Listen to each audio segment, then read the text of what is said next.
এই মাঝখানে যখন মালয়েশিয়া বন্ধ ছিল, বাংলাদেশ থেকে লক্ষ লক্ষ শ্রমিক আপনার নৌকায়, স্পিড বোটে, বিমানে, কন্ট্রাক্টে তারা ওই দেশে পাড়ি জমাইছে। মোস্তাফিজুর রহমান মোস্তফা একটি জনশক্তি রপ্তানিকারক প্রতিষ্ঠানের ব্যবস্থাপনা পরিচালক। জনশক্তি রপ্তানিতে তার ভূমিকার কথা বলছিলেন একটি বেসরকারি টেলিভিশনে। মালয়েশিয়াটা নিয়ে আমরা আসলে, আমি পার্সোনালি মালয়েশিয়া নিয়ে আমি এই সিন্ডিকেট হওয়ার পরে এটা কমপ্লিটলি আমি এখান থেকে সরে আসছি, কারণ আমার বিজনেসটা হলো টোটালি ওভারসিজ। আমি মধ্যপ্রাচ্য ভিত্তিক ব্যবসায়ের সাথে আমি জড়িত। বিভিন্ন সময় গণমাধ্যমে নিজেকে সফল জনশক্তি রপ্তানিকারক হিসেবে তুলে ধরলেও আমাদের কাছে ভিন্ন তথ্য রয়েছে। ভিন্ন তথ্য জানার আগে একটি পরিসংখ্যানে নজর দেব। জনশক্তি কর্মসংস্থান ও প্রশিক্ষণ ব্যুরো বিএমইটির তথ্য বলছে, পুরুষ কর্মীর পাশাপাশি 2005 সাল থেকে 2020 সাল পর্যন্ত 8,95,214 জন নারী কর্মী মধ্যপ্রাচ্য সহ বিভিন্ন দেশে কর্মরত, যাদের অক্লান্ত পরিশ্রমে অর্জিত হচ্ছে রেমিট্যান্স। বাংলাদেশ ব্যাংকের প্রতিবেদন অনুযায়ী গেল অর্থবছরের শেষ মাস জুনে প্রবাসী বাংলাদেশিরা $194 কোটি রেমিট্যান্স পাঠিয়েছেন। আর পুরো অর্থ বছরে দেশে রেমিট্যান্সের অঙ্ক $2,477 কোটি 77 লাখ, যা বাংলাদেশি মুদ্রায় 2,10,610 কোটি টাকার বেশি। এতে দেশে বৈদেশিক মুদ্রার রিজার্ভ $46 বিলিয়ন ছাড়িয়েছে। প্রবাসীদের শ্রমে ঘামে রেমিট্যান্স অর্জন হলেও এক শ্রেণীর পাচারকারী চক্র বিদেশ গমনেচ্ছুদের টার্গেট করছে। নিরাপদ অভিবাসনকে নানাভাবে প্রশ্নবিদ্ধ করছে চক্রটি। যেভাবে হোক আপনারা আমার একটু বাংলাদেশে নেওয়ার ব্যবস্থা করেন, এখানে থাকলে আমি মারা যাবো। এখন আমি শরীরের জোরে না, আমি মনের জোরে এখানে কাজ করতেছি। আমি আমার মেয়েকে দেখতে চাই, আমি আমার মেয়ের কাছে চলে আসতে চাই, আর কিছু চাই না। আমি শুধু বাংলাদেশে এসে আমি আমার মেয়ের নিয়ে থাকতে চাই। ধরে নেওয়া যাক এই নারীর নাম রোজিনা আক্তার। মাস কয়েক আগে যুদ্ধ বিধ্বস্ত দেশ ইরাকে পাচার হওয়ার পর থেকেই দেশে ফেরার এমন আকুতি। পরিবারে সচ্ছলতা ও রেমিট্যান্স যোদ্ধা হিসেবে ভূমিকা রাখতে বৈধভাবে পাড়ি দিতে চেয়েছিলেন ভিন দেশে, কিন্তু দালালের খপ্পরে সব শেষ হয়ে গেছে নিমিষেই। আমার সব মিথ্যা আছে, আপনি বাহিরে আসার। আমার একটা মেয়ে, আমি একটা মেয়ের ভবিষ্যতের জন্য আমি বাহিরে আসছিলাম। আজকে আমার এই বাহিরে আসার আমার অবস্থা।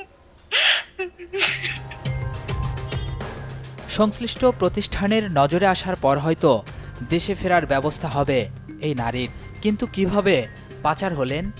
ফার্স্টে নিচে ছিল দুবাই, বাংলাদেশ থেকে ফার্স্টে দুবাই আনছি, সেটাও আমরা প্রতারণা করছি।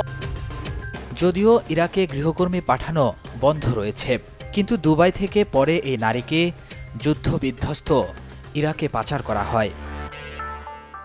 নিজেরা লাভবান হতে এভাবেই টার্গেট করে পাচারকারী চক্র। তবে ভুক্তভোগী এই নারীর এমন পরিস্থিতির শুরুটা নিজ ঘর থেকেই। দুলাভাইয়ের ফাঁদে পড়ে কিভাবে পাচারের শিকার হলেন, সেই বাস্তবতা নিয়ে ফিরছি ছোট্ট একটা বিরতির পর। যেমন আমার মেয়ের আনার ব্যবস্থা করবে। মেয়েকে দেশে ফিরে আনতে মা সূর্য বেগমের এমন আকুতি। মেয়ে দেশে ফিরলেই যেন পরম শান্তি এই মায়ের। আমি কি করব? আমার কোনো বাংলাদেশ আমি তোর নিয়েও তাই না। বছরখানেক আগে সামান্য সুখের আশায় গৃহকর্মীর ভিসায় ভিন দেশে যাওয়ার চিন্তা করেন এই নারী। ঠিক সেই সময় উন্নত জীবনের স্বপ্ন দেখায় বড় বোনের স্বামী রুহুল আমিন মুন্নু, যে মুন্নু রাজধানীর পল্টনে অবস্থিত আল নাহিন ম্যানপাওয়ার এজেন্সির হয়ে দীর্ঘদিন ধরে কাজ করছেন। অনুষ্ঠানের শুরুতে দেখানো মোস্তাফিজুর রহমান মোস্তফা মূলত সেই প্রতিষ্ঠানের ব্যবস্থাপনা পরিচালক। রহমান কয় কি জিনিস এই বিষয় যাও, ভালো আছে বিষয়, তোমরা আমি খারাপ বিষয় দেইনি। ও কইছে যিনি ওখানে গেলে এই আকামা করে দিব। পরে ওই কইছে আমি যাবো না। কেন যাবে না? যাইব না, ওই যে কইছে 2 মাসের বিষয়। মেয়েকে ফাঁদে ফেলে পাচার করা হয়েছে এমন অভিযোগ এনে পল্টন থানায় মানব পাচার আইনে মামলাও করেছেন সূর্য বেগম। মামলার এজাহারে বলা হয়েছে, বড় মেয়ের জামাই রুহুল আমিন মুন্নু বিদেশে যেতে শ্যালিকাকে বিভিন্নভাবে প্রলোভন দেখায়। এক পর্যায়ে আল নাহিন ম্যানপাওয়ার এজেন্সির মালিক মোস্তাফিজুর রহমান মোস্তফা ও দুলাভাই মুন্নুর পরিকল্পনায় প্রতারণার মাধ্যমে প্রথমে পর্যটন ভিসায় দুবাইয়ে পাঠানো হয়। পরে দুবাই থেকে ক্রীতদাসী হিসেবে বিক্রি করা হয় ইরাকে। আমার বোন জামাই নিছে মোস্তাফিজের কাছ থেকে, মোস্তাফিজ নিছে রাসেলের কাছ থেকে, রাসেল নিছে দিককার এক ইন্ডিয়ান আছে এর কাছ থেকে, ইন্ডিয়ান আবার নিছে আমি এখন বর্তমানে যে বাসাটা আছে এই বাসার চলে যাওয়ার থেকে। বিষয়টা 4 জনের হাতে গেছে। মুস্তাফিজের সাথে কথা বলছি, উনি আমার অনেক আশ্বাস দিছে, অনেক মিথ্যা কথা বলছে, উনি আমার সাথে প্রতারণা করছে। দুলাভাইয়ের ফাঁদে পড়ে গৃহবধূর জীবনটা এখন এলোমেলো, যেটা আরও স্পষ্ট করলেন মামলার সাক্ষী। 1 থেকে 2 মাস 3 মাস 4 মাস হয়েছে, তো ভিসা আসার কোনো খবর নেই। তো পরবর্তীতে সে সিদ্ধান্ত নিল যেহেতু প্রথম থেকে একটু ঘাপলা হয়েছে, তার যাওয়ার কোনো দরকার নেই।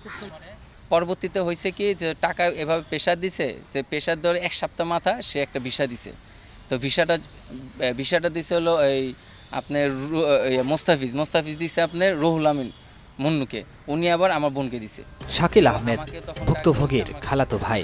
তার দাবি, গৃহকর্মীর ভিসা না দেয়ায় মোস্তাফিজুর রহমান মোস্তফা ও দুলাভাই রুহুল আমিনকে দেয়া টাকা ফেরত চাইলে নেওয়া হয় প্রতারণার আশ্রয়।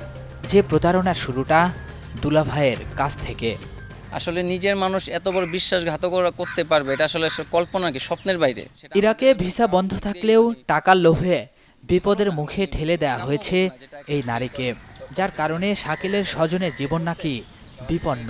আর যে এজেন্সিতে বর্তমানে থাকে তার সরাসরি আমার বোনকে বলছে যে তোকে আমরা কিনে নিছি, তোর যদি এখান থেকে যেতে হয় তাহলে তুই এখান থেকে টাকা দিয়ে, যে টাকা দিয়ে আমরা কিনে নিছি সে টাকার বিনিময় দিয়ে তারপর তো এখানে যেতে হবে। এছাড়া 2 বছর আগে তোর ডেড বডি এখানে যাবে। এমন অভিযোগ পেয়ে আল নাহিন ম্যানপাওয়ার এজেন্সির মালিক মোস্তাফিজুর রহমানকে গ্রেপ্তার করে র্যাব 3। অভিযানকারী দলের কাছে ঘটনার সত্যতা স্বীকার করেছেন মোস্তাফিজুর রহমান মোস্তফা। অভিযোগের বিষয়ে কথা বলতে ভুক্তভোগী নারীর দুলাভাই রুহুল আমিন মুন্নুর বাড়িতে হাজির হয়েছিলাম।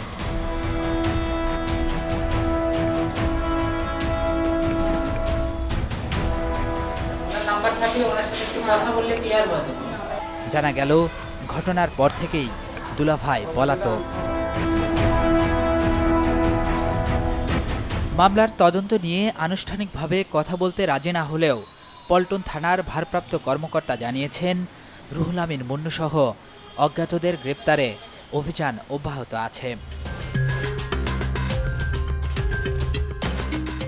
তথ্য রয়েছে, পাচারকারী চক্রের আরেক সদস্য রাসেলের বাড়ি বরিশালের মুলাদি থানার পৌর এলাকায়। অনুসন্ধান বলছে, মোস্তাফিজুর রহমান মোস্তফার বিরুদ্ধে পল্টন থানায় মানব পাচার আইনে 2017 সালেও মামলা হয়েছে। সেই মামলায় মোস্তফা ও তার 3 সহযোগীকে অভিযুক্ত করে চার্জশিট দিয়েছে পুলিশের গোয়েন্দা বিভাগ। সেই মামলায় জামিনে বেরিয়ে আবারও একই কাজ শুরু করেন মোস্তাফিজুর রহমান।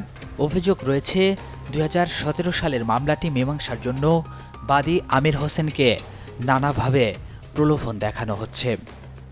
মানে মনে করেন আজকে 3 বছর হয়েছে দৌড়াদৌড়ি করে আমার আরো 10-12 লাখ টাকা গেছে, সবকিছু হারাইলাম, মানিজ্জত গেল। হ্যাঁ, এই ফ্যামিলিতে দরকার দিলে এই জন্য মনে করেন আমি ওখানে আর কোটেও যাই না। আমি যাবো যাওয়ার অজ্ঞা, আর পারলে ছুটে যাবো, বিচার হইলে হোক, আদালত যা করে করুন। 2017 সালের মামলার বিচার হলে হয়তো এমন ঘটনার পুনরাবৃত্তি হতো না। প্রশ্ন হচ্ছে, প্রাথমিক তদন্তে প্রমাণ মিললেও এসব চক্র কেন ধরাছোঁয়ার বাইরে? ফিরছি আরও একটা বিরতির পর।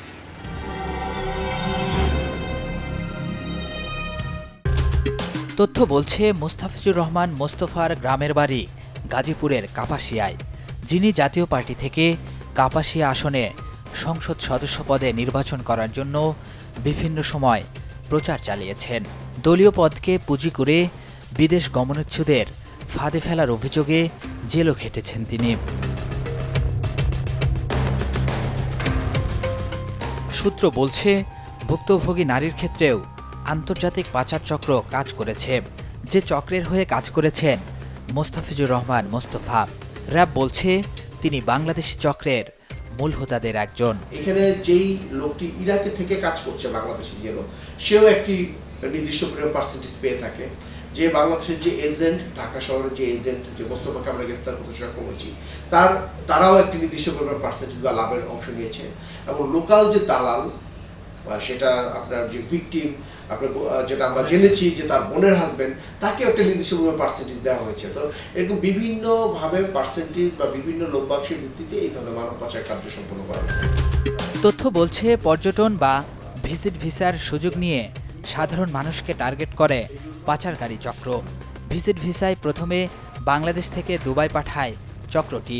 সেখানে 2 থেকে 3 দিন আটক রাখার পর দুবাই হয়ে Iraq, Libya, Italy, Croatia, Ghana সহ কয়েকটি দেশে পাচার করে দেয়। র্যাব বলছে দুবাইয়ের পর্যটন ভিসা নীতিমালা সহজ হওয়ায় সুযোগ নেয় আন্তর্জাতিক পাচারকারী চক্র। র্যাব জানায় 2004 সাল থেকে 2021 সালের জুলাই পর্যন্ত মানব পাচারের অভিযোগে গ্রেপ্তার 901 জন, উদ্ধার করা হয়েছে 1005 জনকে, আর মামলা হয়েছে 384টি। এই ধরনের দালাল চক্রের সাথে যারা জড়িত, এই ধরনের সিন্ডিকেটের সাথে যারা জড়িত এবং যারা দেশে বসে এবং বিদেশে বসে এই ধরনের সিন্ডিকেট পরিচালনা করছে, তাদের বিরুদ্ধে আমরা আইনানুগ ব্যবস্থা গ্রহণ করছি। শুধু স্থলপথেই নয়, আন্তর্জাতিক সংস্থা ও গণমাধ্যমের তথ্য বলছে চলতি বছরের জুন পর্যন্ত সাগরপথে পাচারের সময় উদ্ধার করা হয় প্রায় 3500 বাংলাদেশিকে। সাগরপথে ইউরোপে যাওয়ার শীর্ষে উঠে এসেছে বাংলাদেশ। একযোগে অবৈধ পথে ইউরোপে গেছেন অন্তত 62,000 মানুষ, আর ঝুলে আছে মানব পাচারের 5,000 মামলা, যার 1% সাজা হয়নি। যারা 5 লাখ, 10 লাখ, 15 লাখ টাকা খরচ করছে, কাজে প্রথম সচেতন আসলে তাদেরকে হতে হবে। এবং দ্বিতীয়ত আমাদের আইন শৃঙ্খলা রক্ষাকারী বাহিনীকে কোনো একটা ঘটনা ঘটলো সেটা অভিযান চললো না, সারা বছর জুড়ে কারা যাচ্ছে, তাদেরকে কারা নিচ্ছে, পাচারকারী চক্র কারা, কাদের অ্যাকাউন্টে টাকা যাচ্ছে, এই সমস্ত জিনিসগুলো তদন্ত করে বছর জুড়ে অভিযানগুলো চালাতে হবে। তৃতীয়ত যে আন্তর্জাতিক যে পাচারকারী চক্রগুলো রয়েছে, যে দুবাইতে বসে আছে বা তিউনিসিয়া বা তুরস্কে বা লিবিয়ায় বসে যারা নিয়ন্ত্রণ করছে, তাদের বিরুদ্ধে কিন্তু আন্তর্জাতিকভাবে অভিযান চালাতে হবে। এই 3টা দিক যদি আমরা সম্মিলিতভাবে কাজ করি, তাহলে হয়তো আমাদের মানব পাচার বা অনিয়মিত যে ঝুঁকিটা বাড়ছে সেটাকে আসলে নিয়ন্ত্রণ করা সম্ভব হবে। রিক্রুটিং এজেন্সির এমন কর্মকাণ্ড নিয়ে কথা বলেছি রিক্রুটিং এজেন্সি মালিক ঐক্য পরিষদের সভাপতির সাথে। মানব পাচারকারী যেই হোক, তারা যদি বৈধ রিক্রুটিং এজেন্সির আড়ালেও তারা মানব পাচারের মতো জঘন্য কাজে জড়িত থাকে এবং তদন্তে যদি সেটা প্রমাণিত হয়, নিঃসন্দেহে আমরা তাদের দৃষ্টান্তমূলক শাস্তি দাবি করি। পাশাপাশি যারা বৈধভাবে কর্মসংস্থান করে, তারাও যেন এই আইনে হয়রানির শিকার না হয়। বিনা অপরাধে কোনো রিক্রুটিং এজেন্সি হয়রানির শিকার হোক, এটা কারো কাম্য নয়। কেননা জনশক্তি রপ্তানি ও রেমিটেন্স অর্জনে তাদের ভূমিকাও প্রশংসনীয়। কিন্তু প্রশ্ন হচ্ছে, আল নাহিন ম্যানপাওয়ার রিক্রুটিং এজেন্সির বিরুদ্ধে একাধিক অভিযোগ উঠলেও আদৌ কি কোনো ব্যবস্থা নিয়েছে দেখভালের দায়িত্বে থাকা জনশক্তি কর্মসংস্থান ও প্রশিক্ষণ ব্যুরো, কিংবা মানব পাচার রোধে সরকারের এই প্রতিষ্ঠান কী ভূমিকা রাখছে? এ বিষয়ে জানতে প্রতিষ্ঠানটির মহাপরিচালকের সাথে বারবার যোগাযোগের চেষ্টা করেও সাড়া মেলেনি। ভুক্তভোগী নারীকে দেশে ফেরানোর বিষয়ে আমরা কথা বলেছি ইরাকে অবস্থিত বাংলাদেশের লেবার কাউন্সিলর রেজাউল কবিরের সাথে। লিখিতভাবে কেউ আসলে জানায় নাই, বুঝছেন? যে আপনি যেমন বলতেছেন এইভাবে ওনাদের পরিবারের তরফ থেকে ফোন করে জানায়। তো আমরা ওদের সাথে যোগাযোগ করেছি। আর আমার যেটা মনে হয়েছিল তার বক্তব্যে, যে সে ভালো আছে, নিরাপদে আছে, কিন্তু সে যেতে চাই কিনা এটা আমাদেরকে জানায়। পাচারের শিকার হয়ে দেশে ফেরার আকুতি জানালেও লেবার কাউন্সিলর ভিন্ন কথা বললেন। তার এমন বক্তব্যে পাল্টা প্রশ্ন ছিল, যে এখন তো হচ্ছে ইরাকে ভিসা বন্ধ আছে, 3 বছর হলো বন্ধ আছে। একটা মেয়ে তাকে দুবাইয়ে ট্রানজিট করে যখন ইরাকে পাঠায়, তখন কিন্তু ঘটনা বুঝতে বাকি থাকে না। যদি কোনো ব্যত্যয় থাকে, আপনারা বাংলাদেশে মিনিস্ট্রি অথবা ইতে করলে অবশ্যই ব্যবস্থা গ্রহণ করবে, আর আমাদের এই দিক থেকে আমরা ব্যবস্থা নিচ্ছি। কী ব্যবস্থা নেওয়া হয় সে বিষয়ে আমাদেরও নজর থাকবে। তবে নিরাপদ অভিবাসনের স্বপ্ন যে এভাবে দুঃস্বপ্নে রূপ নেয় সেটা এমন তিক্ত অভিজ্ঞতাতেই স্পষ্ট। এসব ঘটনায় সরকারের দায়িত্বশীল প্রতিষ্ঠানগুলো কি দায় এড়াতে পারে?